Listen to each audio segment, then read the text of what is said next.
Okay, we're gonna go ahead and get this started. So this is the first of a long line, hopefully, of live streams. Be talking about current events in the Indo-Pacific as well as more niche topics such as occurrences within China. For those who don't know, my name is Sino. Rakim, my real name is Rakim Camarena. I currently do I run Sinotalk. I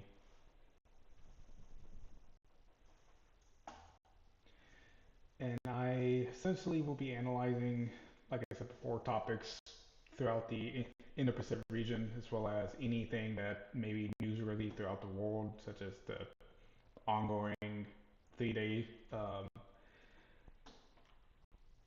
operation in Aleppo that seen it fall to HTS and other groups, as well as maybe Ukraine, since North Korea is actually stationing, it actually is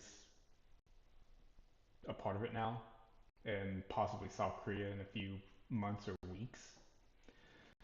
So, guess a little bit of background on myself. Um, I was in the Marine Corps as an intel analyst. I was did that and then went to a leading Texas university where I got my bachelor's and master's. And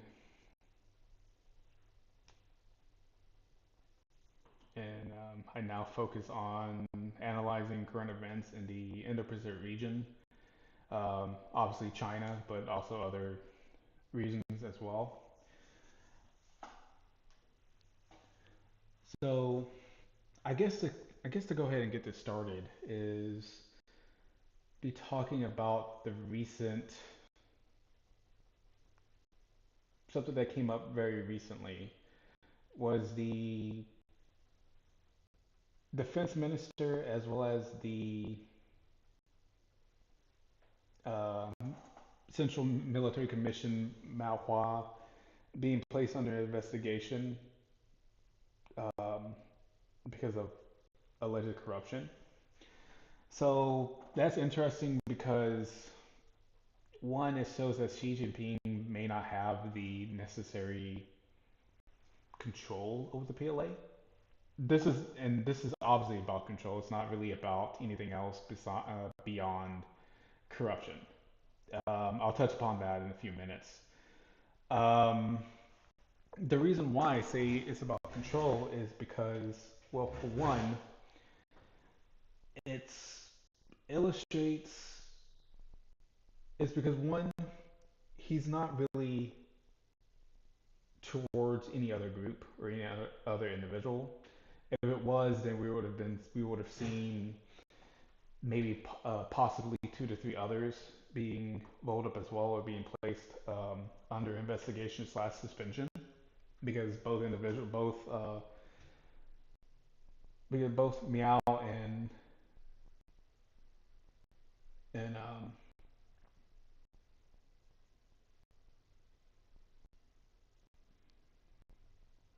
because both Mao and Deng are both suspended or at least allegedly. Um, we would have seen other people rolled up in this as well. Like not only not only public announcements, but also possibly other, um, but also uh, have other announcements that are discussed uh, or that are pushed out by the PLA or even by the Chinese media. Not only that, but we not only that, but it's also very focused. You have you have Deng, who's a Navy admiral, I believe. But then also you have Miao Hua, who's also part of the Navy. He actually is a commissar. I want to point that out that he's actually is a commissar, and it's interesting that those two have been placed under arrest and no one else has. And it kind of points, again, going back, it's kind of points to control. Now, what this means, it could mean that Xi Jinping, for all his efforts, may not have actually had the, may not have total control over the PLA or even the defense ministry. But also, it could point to the PLA, specifically the Navy, having a lot of giving Xi a lot of indirect pushback towards his ideals regarding uh, regarding trying to prepare for an invasion of Taiwan, possibly even confrontation in the United States, nuclear proliferation or nuclear policy changes, because the Navy, besides the rocket force, is a huge contributes greatly to their nuclear triad. And so it could possibly mean a lot of things. Those three things, I'd say. However, another aspect of this is how Xi Jinping, well, they were both appointed to their post by Xi Jinping. So theoretically, these are supposed to have been Xi Jinping's allies. And it says a lot that they are now under investigation because, well, for one, it could possibly point to both Deng and Mao not having enough political capital to prevent them from being hemmed up in investigations. But then also it points out to um, a little bit of conspiring on a part of other factions who do not like how Zhang and Mao was appointed outside of the regular channels of uh, outside of the normal channels that you would see those two people being appointed. Because usually you get appointed to the defense ministry post or the defense ministry post via the rocket force or the PLA general equipment department, like Li Shangfu has, and as well as his predecessor Wei Feng He. This should indicate that this shows that the this may indicate that people may not view it as good. They may not like it. They may view this as upsetting the traditional power structures or power bases within the defense ministry as well as within the rocket force and the equipment department respectively. And so while some of those while some of those some of the factions may not have had incentive to assist those people or to conspire against whoever against Mao and Dong to actually get them investigated, they may not have helped them. They may not have tried to prevent it either. So it will be interesting to see how it unfolds, i.e., how quick the so-called investigation will unfold, what the CMC and the uh, national peoples and national uh, party congresses, the standing committee would their actions regarding this. But then also we haven't really seen anything about Lee since his removal and expulsion from the Communist Party. I want to say in September of this year, or earlier this year, I should say. And so we could probably see some movement on both both his as well as Deng and Mao's in a either later December or possibly early next year. It is 1 month until 2025. So another point is that well another another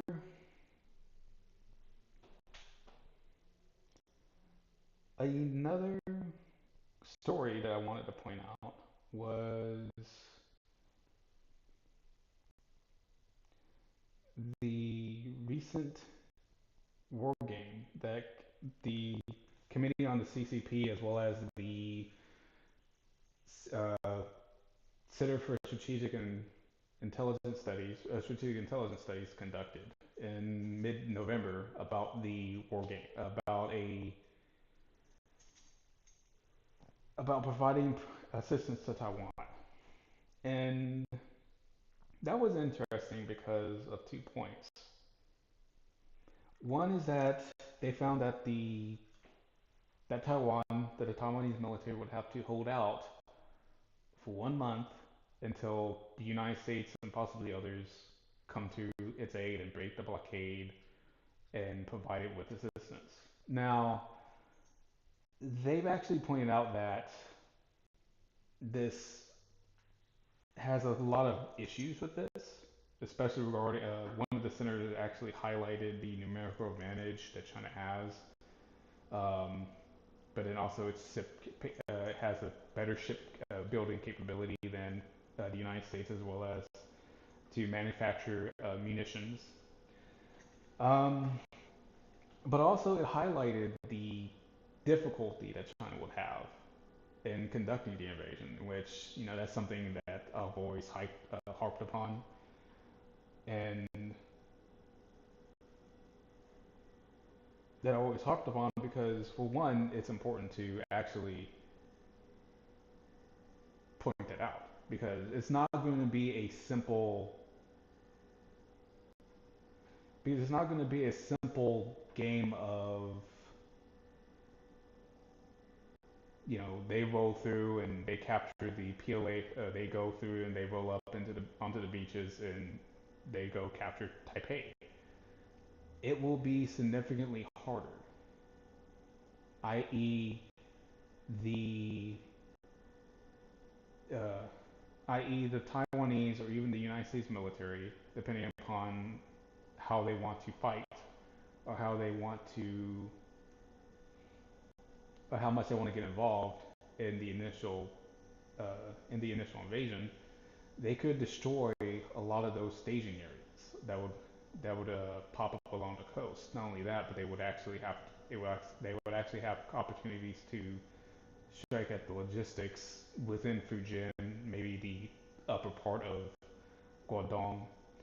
So you have this. So you have that problem set that the Chinese will face, and it's very uplifting, I guess, to hear that, to actually say that, hey, these people understand that, you know, China is going to face a lot of difficulties, especially sustaining its logistical, uh, especially sustaining the logistical component of any invasion. But then, not only that, they also pointed out that the businesses will also be disrupted. So they actually took that into somewhat account. So that's also refreshing to see that, you know, that business that aspect is that, hey, people need to actually take into consideration any type of business, any disruption that would occur to their businesses because it's obviously going to occur. I'm typing something out in the chat right now.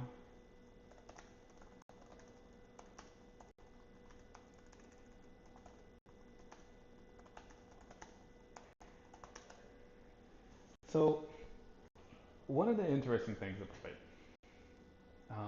another story that came out relatively recently is in Thailand. Now, what happened in mid-November is that the Thai Constitutional Court threw out a petition by a serial petitioner, aka someone who actually does this for a living or does this as a hobby. Um, he they threw out his petition to actually dissolve the ruling Phun Thai, and as well as potentially bring up charges against the current prime minister, Sinrawapra. She's the daughter of Takashun Sinrawapra. And it's important to point this out because, if because this occurred before with Move Forward Party, I believe earlier this year, they a petition actually successfully dissolved. Was successful. Another one was successful, and they dissolved that party. And one of the main things that these petitions to dissolve these parties have in common is the failure to uphold the sanctity or uphold or in some way, the constitutional monarchy. Or in the case of Move Forward, they denigrated the king, and they've actually violated the uh, laissez law that Thailand has, aka saying you cannot say anything negative or too negative, or it can be interpreted as negative about the king or the royal family. And it says a lot that the Move Forward Party petition failed, or actually passed, succeeded, but also Phun Thai did not, because because Phun Thai is the latest iteration, I guess you can put it at, you can quantify as that, of the Takushin, of the movement that originated with Takushin. Now, with Takushin, Sundrawpa, he's a controversial figure among certain segments of the within Thai society because of his very populist want to change, Thai society. And one of the ways that he wanted to change is to overhaul the religious laws and provide amnesties to people who actually um, didn't, who violated that law and actually been convicted. However, the Thai military, who's in the royalist factions, kind of view that as being against what's the constitution, but then also what their mandate is to actually protect Thailand, to protect Thai sovereignty. Because in many ways, Takushin kind of swing towards China in some ways, kind of to the United States in some areas. It just depends upon what those areas like economic, foreign policy, defense, but then also in many ways an opportunist in that regard. And so it's really interesting to see that the Thai Constitutional Court did not go after Phun Thai because they had the opportunity to do so because laissez geste, the laissez geste law. And they said that there's no, and they did not do that because, well, one, they felt like the petition didn't meet the requirements for them to conduct a review and to actually push them and actually start the process to have a formal hearing. But then also they kind of view removing Takushin or removing Sidorba as a bridge too far, meaning that there will be more opportunities to actually go after her, not only her but her father, Takushin, but then also uh, possibly able to go after the father, go after Takushin via the via his own criminal case. Because he actually is being held in, he actually does have a criminal case against them, which I believe the next court date for that one is going to be sometime in January of next year. So it will be really interesting to see how that goes because if I'm willing to bet they are going to convict him or proceed to trial with that case, um, more than likely predict uh, uh, convict him on it, but then also maybe have him do some type of deal saying that you'll stay out of Thai politics and we'll grant you leniency. We'll grant you a royal pardon. And so I think that would be possibly one of the ways that we could go. Because on one hand, the royalist faction in the military wants to neuter Takushin, but then also they want to, but then they also know that doing that, for the charges, there are a lot of them.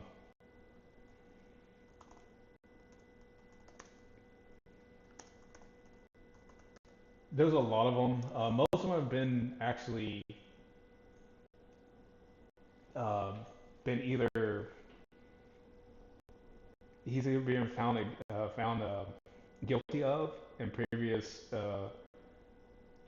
trials that he was that were held in Atlantia, meaning that he wasn't there for him because Takushin was actually placed because Takushin was actually in exile, self-appointed exile actually, um, from 2000 from the mid 2000s all the way up to probably around this year or last year. He recently came back and he had to stay in jail and he had to be held in jail, in which that caused a lot of controversies in of itself.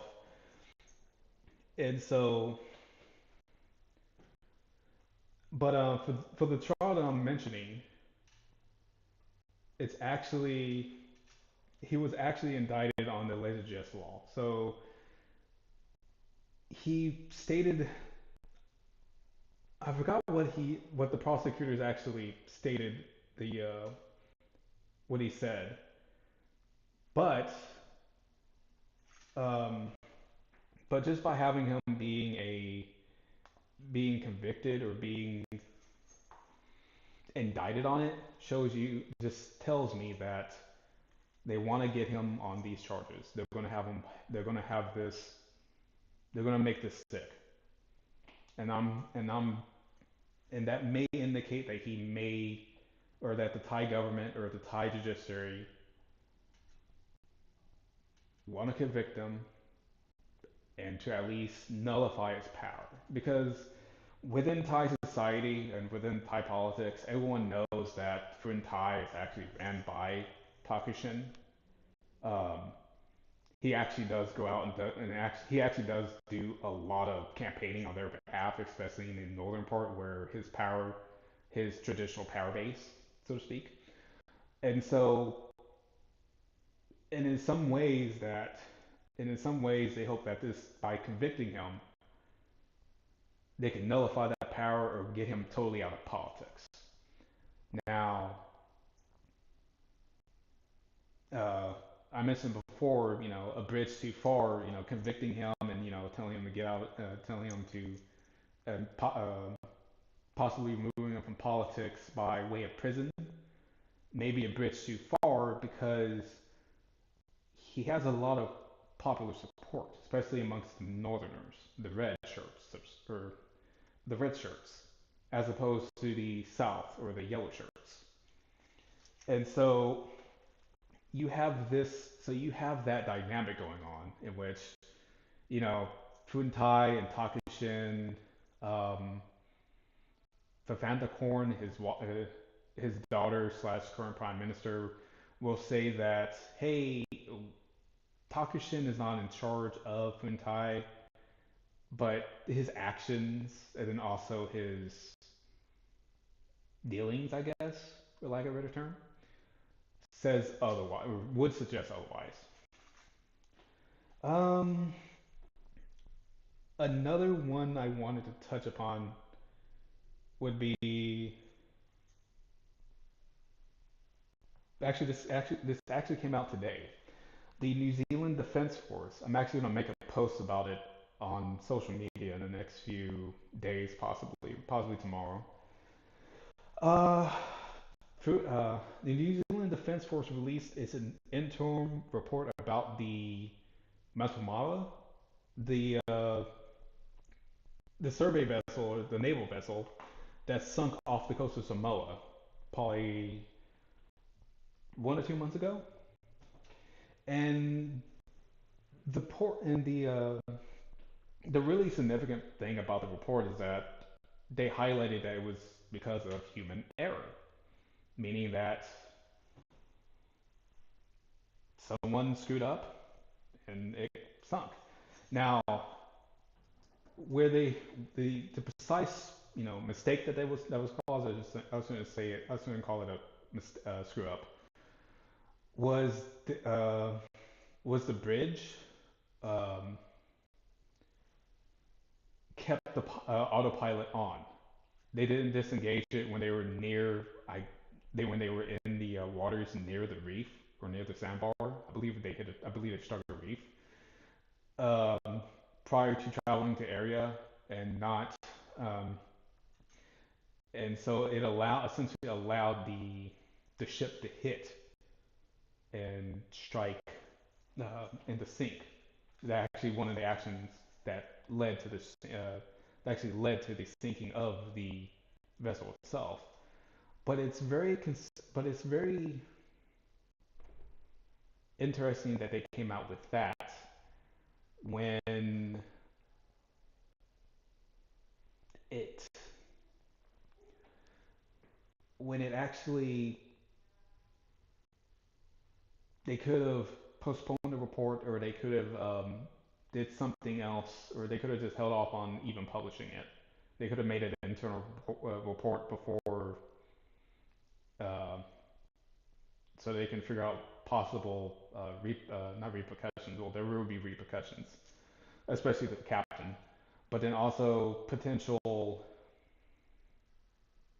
uh, revenues for this, in which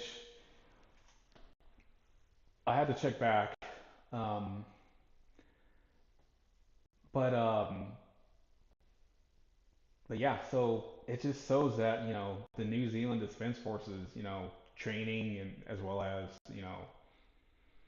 and guidance, I guess, from more experienced officers is lacking. Um, that's something that kind of been a been a thing since. Um, what do you?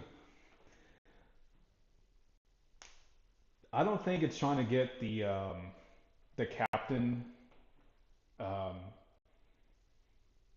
removed from the New Zealand Defense Force because one, they would have to have probable cause for it. I mean, yeah, sinking a vessel is a very big incident or offense within any navy as a board. I mean, um, but for them to say that, for them to use that specifically to force her out or to try to push her out of the New Zealand Navy would be wouldn't really work because for one, it could probably be interpreted as discriminatory because she is a woman, and so she could be so that could be seen as being discriminatory towards women, and um, as well as if she is Maui. I don't think she is Maui. There was no indication that she was, but on the off chance that she is Maui, then also discrimination against against them, against that group, because there's been a big uproar within New Zealand about uh, about changing the rights allotted to the Maui ethnic group, to the Maui. And so I don't think it would be anything about her being removed to strengthen the New Zealand Defense Force. I think it would be more along the lines of her being outed. I think it would be more about her taking the natural course of action, if that makes sense. Like, yeah, they won't outright kick her out or dismiss her from the Defense Force, but I guarantee you she would not have any sort of command again, or real or significant command again. Um, she wouldn't. She would more likely be given a random role within the Defense Force, within the Navy, within a shore command. She would more likely not be given a shore command. And so, in many ways, that could lead her to understanding the writing on the wall, so to speak, and have her resign her commission. And so that could be a way to remove her from that. But realistically, the only way to actually fix this problem, or at least fix the human error aspect of it, is to actually increase training and actually take it seriously. Because they lost a multi-million dollar vessel due to a due to human error, in which the New Zealand Navy doesn't have that many vessels to begin with, so they lost a huge capability to their surface fleet. It was a survey vessel, but it's still a huge but it's still a huge blow to their surface capability because of what that vessel can do in terms of monitoring for monitoring maritime security, um, assisting in patrolling waters within New Zealand territorial waters, but also Fiji waters, um, Tonga, and all the other countries as well in the Oceania region. But then also, what a lot of people don't understand or didn't know about that vessel was that that vessel had a lot of naval officers from the Fiji Navy. Yes, Fiji has a navy. The Samoan Maritime Agency, um, and I believe Tonga as well. So you have this, and they do that, and New Zealand does that to provide those countries with the ability to train their officers on how to conduct maritime security operations, but also navigation, how to conduct bridge operations. And with that vessel sinking, not only the vessel sinking hurts that initiative, that soft power initiative, because that is how you gain influence within a region, is to provide people with the necessities to actually conduct their own operations. Um, and and in turn, and in the process, they would have a positive view of not only not only of the military, New Zealand Defense Force, but also of New Zealand itself. Um, but it also causes a lot of damage to that soft power because now a lot of those countries, especially Fiji and Samoa, are going to look and say, can we even trust these people with taking care or uh, taking care of our naval officers, which there's not many naval officers within the Fiji Navy or any other navies within Oceania. So for them, it's almost like guarding a critical resource. Because if you lose one, lose out on an officer who could actually provide a tremendous benefit to their navy. And so that's that's my viewpoint of it, is that it kind of illustrates it, not kind of, but it illustrates a lot of neglect, I guess is the best way to put it, of the New Zealand Defense Force and how bad it gotten. I guarantee you, if the New Zealand Navy has gotten to that point to where it's a simple Navy, a simple human error can lead to a sinking of a ship, you could probably find that the same level, if not similar, throughout the New Zealand Army, and whatever, uh, in the New Zealand Air Force. Not to mention the Coast Guard, more than likely. You could probably find similar levels of neglect or lack of training in those areas as well. I know I said I was going to end it there, but I kind of wanted to hit on Myanmar, um, since it's very rarely talked about. Um,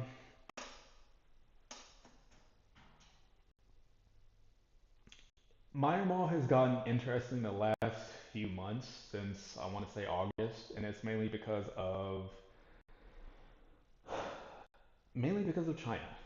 Um, so beginning in August, you have a lot of visits between Naypyidaw, the Myanmar capital, and then as well as uh, the Beijing in Beijing, where they've met and discussed increasing trade and increasing relations. Now,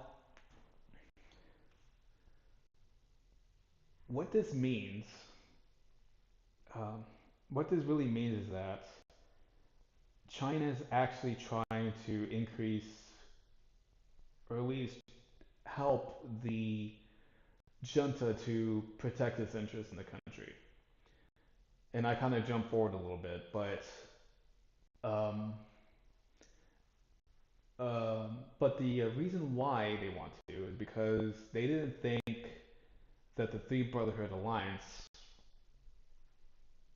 and the Kitchen Independence Army and the other ethnic armed organizations actually would be that successful. Um, Within the last year, you've seen the Three Brotherhood Alliance, 3BA, capture large swaths of northern Shan State, specifically near the border of China. And not only that, but the KIA, the Kitchen Independence Army, did the same thing in their section in Kitchen State. And so one thing that China tried to do is try to talk and try to mediate between the groups, try to say, could y'all please stop fighting each other so that trade and other in our interest not be hampered or be negatively affected. While at first you did see you did see, the CBA and the junta abide by the agreement. The junta, of its infinite wisdom, used the used the agreement to regroup, but then also conduct bombing airstrikes, but then as well as artillery strikes against the 3BA positions all throughout northern Shan State. It got to a point to where the 3BA understood that no matter what we could do, no matter how many times China can leverage their influence against us in the junta to negotiate peace treaties or negotiate truces, it won't hold because the junta doesn't care to hold to them. And so that's what happened with, Operation 10, 10, 1027 Part B, 1027 too, and that led to the capture of LaSalle. LaSalle, the capital or the military base of one of the regional command bases falling to the Three Brotherhood Alliance. I want to say back in August, and that kind of made everyone realize that maybe the junta is not able to actually hold large parts of Myanmar, or may not even be able to hold the country at all at this point. Now, uh, what that led to was the meetings between officials from both sides, but then also you had the junta leader actually condemning China for their alleged help to the two ethnic to the two organizations that make up the 3BA, the MNDAA and the TNLA,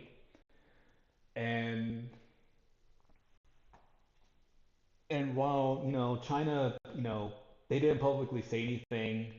From what I understand, the what occurred backstage or what occurred behind closed doors was that we're not helping them.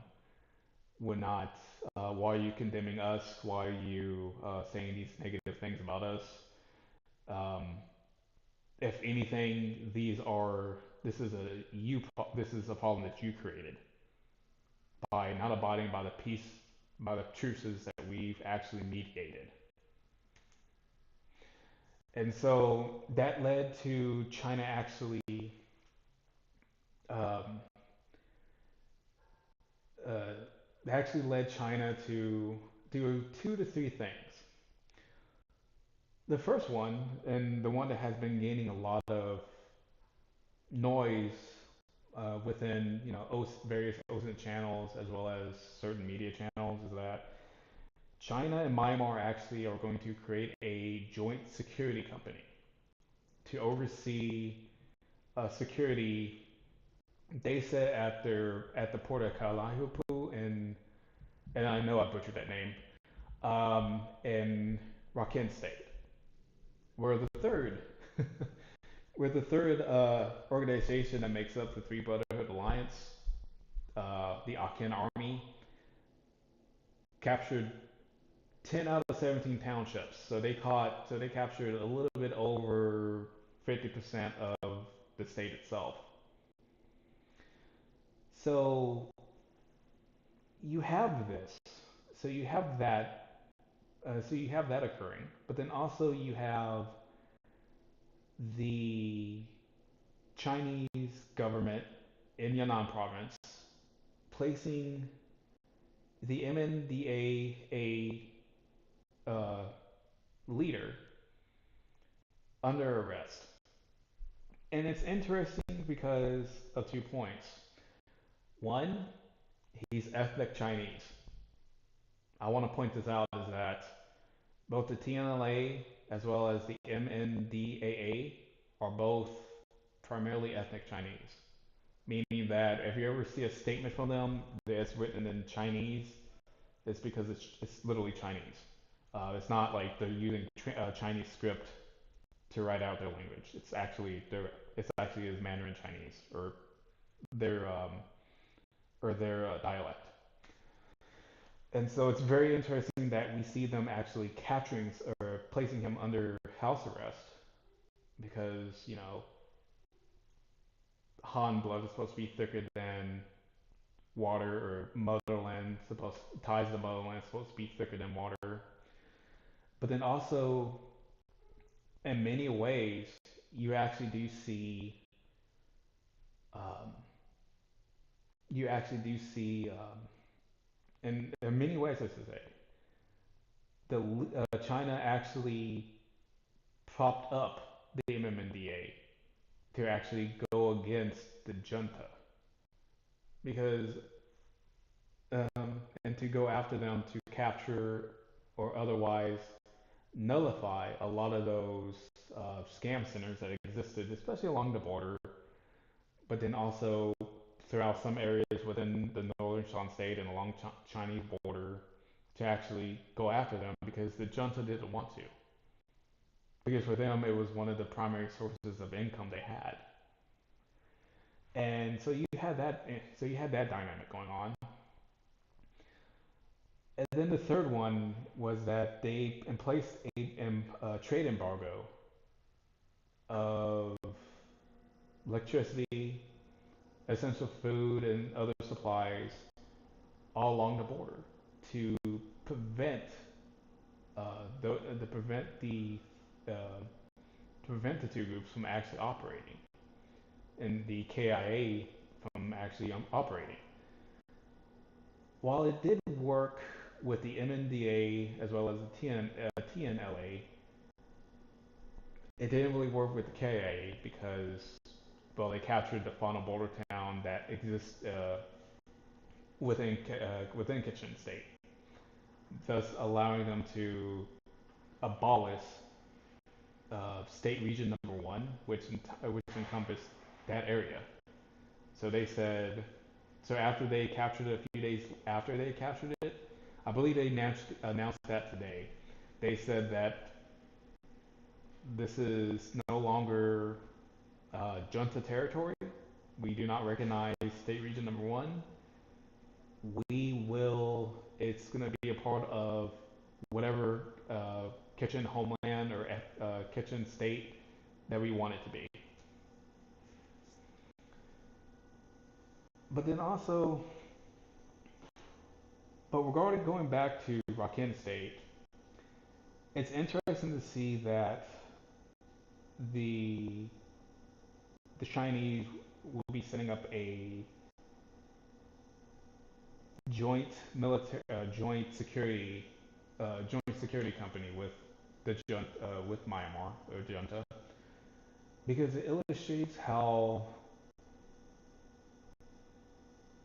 illustrates the negative viewpoint they have, the Chinese government has of the junta military. They thought they would be able to at least um, to safeguard their interests within the country, but the Three Brotherhoods operations made that abundantly clear that that's not possible. And not only that, but the Akin army is actually near the port, near the port. And if it wasn't for and if it wasn't for them actually announcing that they were going to create this company, I wouldn't have been too surprised if the Afghan army, as well as any of the local People's Defense Forces that they sometimes operate with, would have captured that town, or at least strangled it of supplies and from the land. Um, but then not only that, but then also continued to conduct their operations to capture the rest of the state as well. But then also it kind of shows how China is doing this balancing act between both sides. Um, you've seen it with China actually empowering the Three Brotherhood Alliance to conduct Operation 1027-1 because they had to have the blessing of China to actually conduct this operation because again China was unhappy that that the junta was not going after the scam centers. But then not only that, uh, but then on the flip side, where the Chinese government saw that they were getting too powerful, and it indicated that they could have actually captured, uh, and and they realized that the Three Brotherhood Alliance and the other ethnic organizations were getting too powerful, and it could cause a lot of instability within Myanmar and could potentially further harm their economic interest. You've seen that pendulum swing. and now they're going after ethnic, uh, the insurgent groups, the ethnic insurgent groups, to where to prevent them from conducting to prevent them from causing any more harm to the junta itself. Now, this isn't a again, this isn't a part. This isn't China siding with the junta. It's just them balancing the scales, so to speak, to or swinging the pendulum to where there's economic and trade interests within the country and infrastructure interests are safeguarded. Because at the end of the day, they don't really care who's involved or who is captured, who is in charge of Myanmar, as long as their economic interests are safeguarded. We saw it during Aung San Suu Kyi's reign, where they had democracy with the military's blessing or oversight, and for the most part, the economic ties between China and Myanmar were extremely well, were extremely good. Um, there wasn't really any interruption between them, as some hinted at could happen. And again, it's because for all for all Answers and Kai's love of democracy, understanding or outreach to the Western world or Western democracies, she understands that at the end of the day, she has to cooperate with the junta, but then also she has to cooperate with the various other stakeholders within Myanmar who, on some level, would rather side with China or do actions that would anger the West in some capacity, i.e., the Rohingya genocide, in which that occurred under Aung San Suu Kyi's watch. I want to say that actually did cause her to lose her Nobel Peace Prize. They actually stripped her of it, if I'm not mistaken. And so you see that dynamic playing out during during Myanmar's flirting with democracy. And so it just shows that yes, China is, you know, China doesn't really care at the end of the day who's in charge of Myanmar, whether it be the junta, the State Administration Commission, I believe the council, I believe the actual name of the junta, or the NUG, National Unity Government, the government in exile led by the National League of Democracy. They don't really much care. They even said that, hey guys, could we actually come together and negotiate a peaceful settlement to this? Both sides said, or all sides said no. They essentially said no.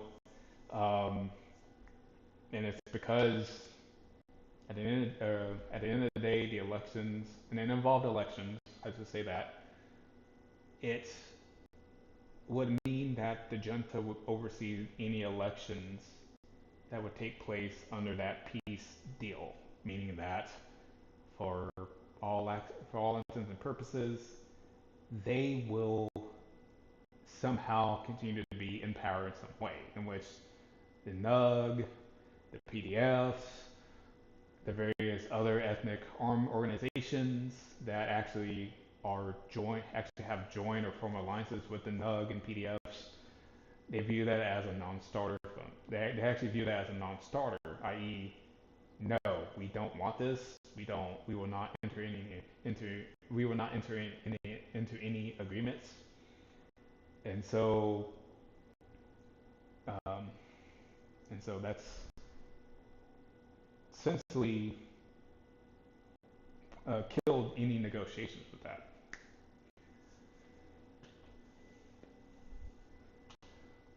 And so it will be really interesting to see in the next few months what happens in Myanmar, because it will be extremely. It will depend. It will play out. It will be very interesting to see how it plays out, especially with how the Three Brotherhood Alliance go. Uh, how the Three Brotherhood Alliance, which way they will go. Whether it be, they will enter peace talks with the government, with the junta, or will they continue to fight despite having despite having some of its leadership in jail or under house arrest. And then as well as the Rakhine Army actually will the Rakhine Army actually take the rest of Rakhine State. So it'll be really interesting to see how those two dynamics play out within the wider context of the Myanmar conflict. So with that, I know I said I was going to end it like 2 to 3 times already, but that's going to be the end. I would like to thank the people who actually came and sat through to the live to the live stream. It will get better. Um, Future iterations will get better. It'll be better flow. But I'm happy to actually start doing this. Videos are going to come out hopefully by the end of December, if not by early January, in which that's going to be more discussing various topics like how, um, like the New Zealand, like the sinking of the New Zealand ship or Zhuhai air show, things such as that. But I'd like to thank everyone who tuned in, and I hope, and I will catch you next week.